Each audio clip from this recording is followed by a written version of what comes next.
And what's interesting is it seemed like Marcus Smart, all signs pointed to him coming back. Keith Smith of Celtics blog reported that it was very likely that sides were kind of agreeing things were good. And then 2 days later, Mark Murphy says a source inside Smart's camp says they haven't even heard from the Celtics whatsoever, and he's starting to sour on the situation. I mean, I think basically the Celtics are doing what they always do, maintaining flexibility, letting the market dictate the value. It's not going to help Smart's negotiation and leverage if he doesn't get an offer from another team in the next several weeks. The more time passes, the less money becomes available, the better position the Celtics are in.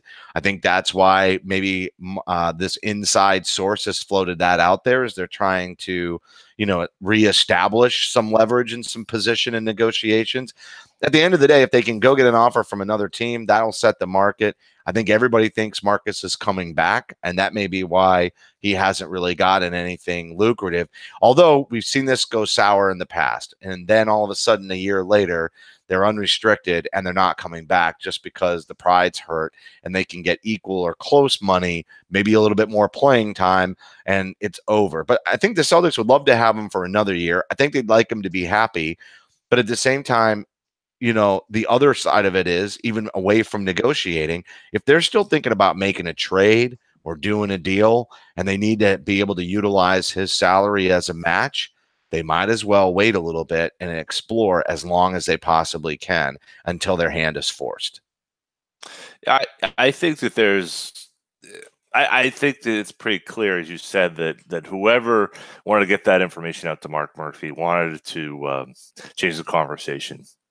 Because clearly the money isn't there. The money wasn't going to be there. And we've all known that for, I'd say at least a good 12 months. We knew that there wasn't going to be a lot of money on the table available on the table this summer. And meanwhile, the representation for Marcus Smart seems to have been, stuck on the $17 million number and seems to put that in his client's head. And now here we are, some 6 days into free agency, 7 days into free agency, arguably earlier, if you want to believe tampering happens, which it does. That offer is not going to be there. It's not definitely coming. Does that old, I don't even know how you police it, and that's the whole problem. If the NBA, I want to just have a side shoot on that and just say that the whole tampering thing, they're wise to stay out of it.